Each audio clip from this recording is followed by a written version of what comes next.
प्रधानमंत्री नरेंद्र मोदी ने नई दिल्ली के प्रगति मैदान में बने भारत मंडपम में एक बड़े खाद्य कार्यक्रम वर्ल्ड फूड इंडिया 2023 के दूसरे संस्करण का उद्घाटन किया। पीएम मोदी ने स्वयं सहायता समूहों को मजबूत करने के उद्देश्य से 1 लाख से अधिक एसएचजी सदस्यों के बीच पूंजी सहायता भी देने की शुरुआत की। पीएम मोदी की ओर से दी गई इस सहायता से एसएचजी को बेहतर पैकेजिंग और गुणवत्तापूर्ण प्रोडक्ट के जरिए बाजार में बेहतर दाम हासिल करने में मदद मिलेगी।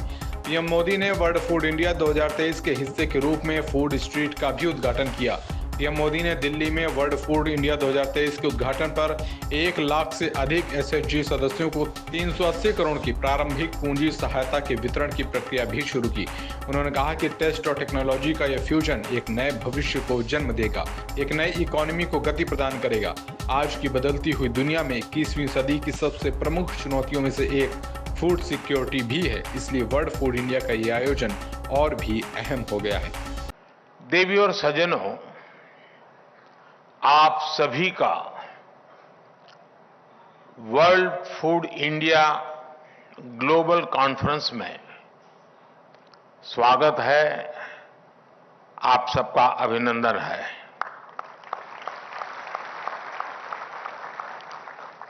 अभी मैं टेक्नोलॉजी पैविलियन को देख करके यहां आया हूं।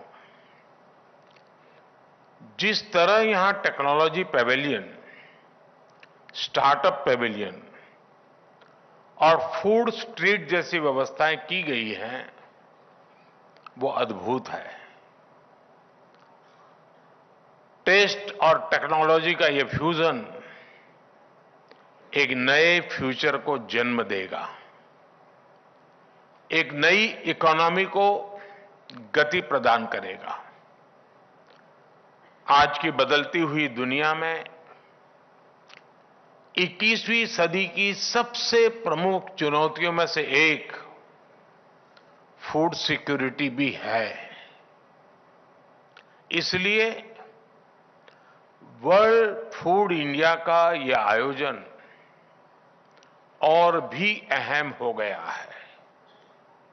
फ्रेंड्स, भारत में प्रोसेस्ड फूड इंडस्ट्री को आज सनराइज सेक्टर के रूप में देखा जा रहा है। दिल्ली में दिवाली से पहले अब हवा जहरीली होती जा रही है। इंडिया गेट, अक्षरधाम, रोहिणी, आनंद विहार समेत 13 इलाकों में एयर क्वालिटी इंडेक्स 400 के ऊपर दर्ज किया गया है। एयर क्वालिटी इंडेक्स 300 से ऊपर की रेंज बेहद खतरनाक कैटेगरी में मानी जाती है। हवा की क्वालिटी खराब होने पर commission for air quality management ने दिल्ली एनसीआर में ग्रेडेड रिस्पांस एक्शन प्लान के 3rd स्टेज को लागू कर दिया।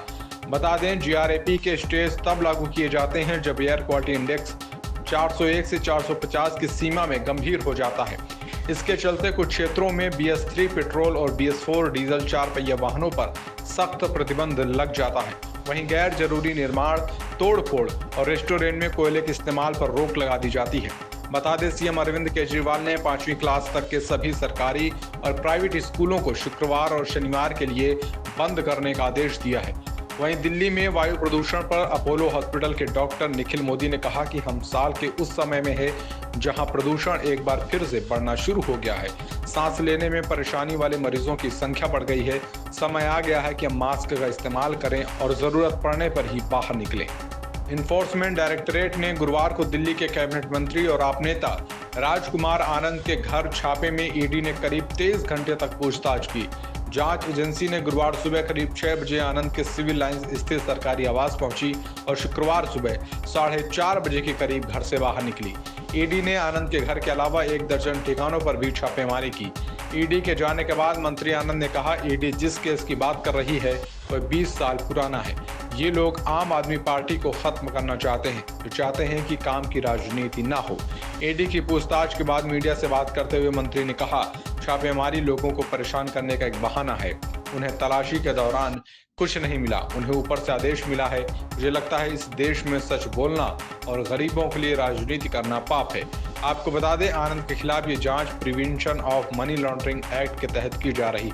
सूत्रों की माने तो आनंद के खिलाफ डायरेक्टरेट ऑफ रेवेन्यू इंटेलिजेंस ने चार्जशीट दाखिल की है। उन पर अंतर्राष्ट्रीय हवाला लेन देन के अलावा 7 करोड़ रुपए से अधिक की कस्टम चोरी के लिए इंपोर्ट की गलत जानकारी देने का आरोप है।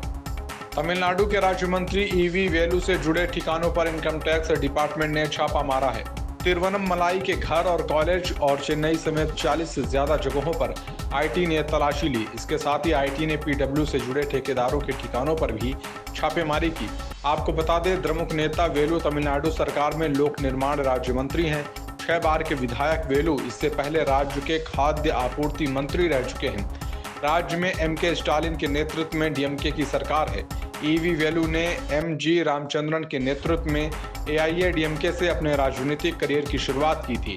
1997 में डीएमके में शामिल हो गए। स्टालिन के करीबी सहयोगी होने के कारण वेलू 2006 से 2011 के डीएमके सरकार में खाद्य मंत्री थे और उन्हें 2021 में पीडब्ल्यूडी विभाग दिया गया था।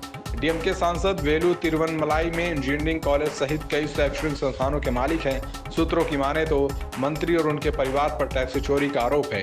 वहीं डीएमके मंत्री वी सेंथिल बालाजी के घर पर 13 जून को ईडी ने छापा मारा था। छापे के साथ 24 घंटे तक पूछताछ करने के बाद उन्हें 14 जून को गिरफ्तार कर लिया गया। मंत्री बालाजी पर नौकरियों के लिए पैसा लेने और मनी लॉन्ड्रिंग सहित भ्रष्टाचार के कई गंभीर मामलों में क्रिमिनल केस चल रहे हैं। ज्ञानव्यापी मामले में मस्जिद पक्ष की एक याचिका को सुप्रीम कोर्ट ने खारिज कर दिया है। मस्जिद पक्ष की ओर से सुप्रीम कोर्ट में ज्ञानव्यापी मामले को इलाहाबाद हाईकोर्ट की बजाय किसी अन्य हाईकोर्ट को सौंपने के लिए याचिका दी गई थी, जिसे सुप्रीम कोर्ट ने खारिज कर दिया है। ज्ञानव्यापी मामले की 2021 से सुनवाई कर रही एकल न्यायाधीश पीठ ने वापस लेने के हाईकोर्ट के मुख्य न्यायाधीश के प्रशासनिक फैसले को सुप्रीम कोर्ट में अंजुमन इंतजामिया मस्जिद कमेटी की तरफ से चुनौती दी गई थी। एकल न्यायाधीश पीठ उस याचिका पर सुनवाई कर रही थी जिसमें वाराणसी में ज्ञानव्यापी मस्जिद वाली जगह पर एक मंदिर को खोलने की मांग करने वाले मुकदमे की स्थिरता को चुनौती दी गई थी। मुख्य न्यायाधीश डीवाई चंद्रचूड़, न्यायमूर्ति जेबी पारदीवाला और न्यायमूर्ति मनोज मिश्रा की पीठ ने मस्जिद समिति का प्रतिनिधित्व करने वाले वरिष्ठ वकील हुजैफा अहमदी की दलीलें सुनने के बाद याचिका खारिज कर दी। पीठ ने कहा, हमें हाईकोर्ट के मुख्य न्यायाधीश के आदेश में हस्तक्षेप नहीं करना चाहिए। हाईकोर्ट में यह एक बहुत ही मानक प्रथा है। यह हाईकोर्ट के मुख्य न्यायाधीश के दायरे में आना चाहिए। आम आदमी पार्टी के सांसद राघव चड्ढा ने राज्यसभा से प्रभोर समिति मामले में अपने निलंबन के खिलाफ सुप्रीम कोर्ट में याचिका दायर की है। बता दें कि राघव चड्ढा को बीते 11 अगस्त को राज्यसभा से निलंबित कर दिया गया था। इस मामले में सुप्रीम कोर्ट में सुनवाई हुई। हालांकि सुनवाई करते हुए सुप्रीम कोर्ट ने राघव चड्ढा को राज्यसभा के सभापति जगदीप धनखड़ से बिना शर्त माफी मांगने को कहा है। राघव चड्ढा निलंबन मामले की सुनवाई करते हुए मुख्य न्यायाधीश डी.वाई. चंद्रचूड़ ने सांसद को इस मामले में बिना शर्त माफी मांगने के लिए राज्यसभा के सभापति से मिलने के लिए कहा है। सीजेआई ने उम्मीद जताई कि सभापति इस पूरे मामले पर सहानुभूति रवैया अपनाएंगे और इस संबंध में आगे कदम उठाएंगे। कोर्ट ने अटॉर्नी जनरल और वेंकटरमणि से दिवाली की छुट्टी के बाद मामले में आगे घटनाक्रम से अवगत कराने को कहा है। सुप्रीम कोर्ट ने कहा, चड्ढा के वकील के बयान को भी दर्ज किया जाएगा। सांसद का इरादा उस सदन की गरिमा को प्रभावित करने का नहीं है जिसके वो सदस्य हैं। वकील ने कहा कि राघव चड्ढा राज्यसभा के सभापति से मिलने का समय मांगेंगे ताकि वे बिना शर्त माफी मांग सकें। इस पर कोर्ट ने कहा कि सदन के तथ्यों और परिस्थितियों को देखकर सभापति माफी पर सहानुभूतिपूर्वक विचार कर सकते हैं। आपको बता दें, आप सांसद राघव चड्ढा को 11 अगस्त को राज्यसभा से निलंबित किया गया था।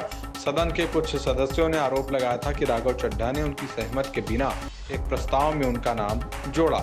इस प्रस्ताव में दिल्ली सेवा विधेयक की पड़ताल के लिए एक प्रवर समिति के गठन की मांग की गई थी। बता दें कि आम आदमी पार्टी ने इस बिल का काफी विरोध किया था। असम के मुख्यमंत्री हिमंत बिस्वा शर्मा ने भूटान के राजा जिग्मे खेसर नामग्याल वांगचुक का गुवाहाटी पहुंचने पर स्वागत किया। किंग 30 से 10 नवंबर तक भारत की आधिकारिक यात्रा पर हैं। यात्रा के दौरान वो पीएम मोदी से मुलाकात करेंगे। विदेश मंत्री और भारत सरकार के वरिष्ठ अधिकारी उनसे मुलाकात करेंगे। भूटान और चीन सीमा विवाद के बीच भूटानी राजा भारत आ रहे हैं। विदेश मंत्रालय के अनुसार भूटानी राजा 3 से 10 नवंबर तक भारत की आधिकारिक यात्रा पर रहेंगे। भारत और भूटान के बीच मित्रता और सहयोग का रिश्ता है। आपको बता दें, पिछले सप्ताह भूटान के विदेश मंत्री टांडी दोरजी ने बीजिंग में चीनी विदेश मंत्री वांग यी के साथ बातचीत की थी। भूटान और चीन सीमा विवाद पर भारत की करीबी से नजर है। जानकारों की माने तो नई दिल्ली, बीजिंग और थिम्पू के बीच जारी बातचीत पर कड़ी नजर रख रहा है, क्योंकि यह वार्ता डोकलाम ट्राई जंक्शन के कारण भारत के लिए भी अहम हो सकती है। आपको बता दें, भूटान के राजा असम की 3 दिवसीय यात्रा पर जाएंगे, जो पड़ोसी देश के किसी भी शासनाध्यक्ष की इस पूर्वोत्तर राज्य की पहली यात्रा होगी। वे कांजीरंगा राष्ट्रीय उद्यान का दौरा करेंगे। इसके बाद वे महाराष्ट्र भी जाएंगे। निवर्तमान तेलंगाना विधानसभा में बीआरएस विधायक राठौड़ बापू राव और कांग्रेस नेता चलमाला कृष्ण रेड्डी भाजपा में शामिल हो गए। शामिल होने के बाद माननीय गृह मंत्री अमित शाह जी से मुलाकात की। इन लोगों के शामिल होने से संबंधित निर्वाचन क्षेत्रों में पार्टी और मजबूत होगी। वहीं सत्तारूढ़ बीआरएस ने 30 नवंबर को होने वाले विधानसभा चुनाव लड़ने के लिए बापू राव को टिकट देने से इनकार कर दिया था, जबकि कृष्णा रेड्डी मुनगोडे विधानसभा क्षेत्र से कांग्रेस से टिकट लेना चाहते थे। हालांकि कांग्रेस ने पूर्व विधायक कोमाटी रेड्डी राजगोपाल रेड्डी को मुनगोडे से अपना उम्मीदवार घोषित किया था। राजगोपाल रेड्डी हाल ही में भाजपा छोड़कर कांग्रेस में लौट आए थे। कांग्रेस से उनके इस्तीफे के कारण पिछले साल मुनगोडे में उपचुनाव हुआ। देश में बढ़ते वायु प्रदूषण पर कांग्रेस ने चिंता व्यक्त की है। पार्टी ने वायु प्रदूषण अधिनियम और वायु गुणवत्ता मानकों को सख्त और प्रभावी बनाने के लिए उनमें पूर्ण सुधार का आह्वान किया। ये मांग राष्ट्रीय राजधानी और देश के अन्य हिस्से में वायु प्रदूषण के बढ़ते स्तर के बीच आई है। कांग्रेस महासचिव जयराम रमेश ने कहा कि वायु प्रदूषण अधिनियम 1981 में अस्तित्व में आया था। इसके बाद अप्रैल 1994 में परिवेशी वायु गुणवत्ता मानकों की घोषणा की गई और बाद में अक्टूबर 1998 में संशोधित किया गया। जयराम ने कहा, नवंबर 2009 में आईआईटी कानपुर और अन्य संस्थानों के द्वारा गहन समीक्षा के बाद एक अधिक कठोर और व्यापक राष्ट्रीय परिवेश वायु गुणवत्ता मानक लागू किया गया था। उन्होंने एक प्रेस नोट को साझा करते हुए कहा कि इसमें सार्वजनिक स्वास्थ्य के लिए बहुत हानिकारक माने जाने वाले 12 प्रदूषकों को शामिल किया गया है। रमेश ने कहा, अब समय आ गया है कि अधिनियम और NAAQS दोनों पर फिर से विचार किया जाए। इसमें संपूर्ण सुधार किया जाए। पिछले एक दशक और उससे भी अधिक समय में स्वास्थ्य पर वायु प्रदूषण के प्रभावों को लेकर ठोस सबूत है। मणिपुर में 3 मई से जारी हिंसा को अब 6 महीने हो गए। आधिकारिक आंकड़ों के मुताबिक इन 6 महीनों में राज्य में 187 लोगों की मौत हुई। हालांकि सूत्रों का कहना है कि राज्य में 200 से ज्यादा लोगों की जान गई है। 120 से ज्यादा शव आज भी सरकारी अस्पतालों के मुर्दाघरों में पड़े हैं। उधर कुकी मैतेई समुदाय कई शवों को लापता होने का दावा कर रहे हैं। हिंसा में 50,648 लोगों के घर उजड़ चुके हैं। हिंसा के चलते मणिपुर देश का पहला ऐसा राज्य बन गया है जहां जिलों से लेकर सरकारी दफ्तर तक सब कुछ 2 समुदायों में बढ़ चुका है। हिंसा से पहले 34 लाख की आबादी और 16 जिलों वाले राज्य में मैतेई कुकी साथ रहते थे, लेकिन अब हालात कुकी बहुल चूराचांदपुर, टेंगनाओपोल, कांगपोकी, थाईजॉल, चांदेल जिलों में कोई भी मैतेई नहीं बचा है। आपको बता दें, मणिपुर में मैतेई कुकी समुदायों के अपने बफर जोन बने हुए हैं। सड़कों पर महिलाएं पहरा दे रही हैं। इनके चेक पोस्ट हैं जहां से बिना पहचाने वे आगे नहीं बढ़ने देते। यही हाल मैतेई इलाकों का है। हिंसा के बाद से अब तक 6,523 FIR दर्ज हुई हैं।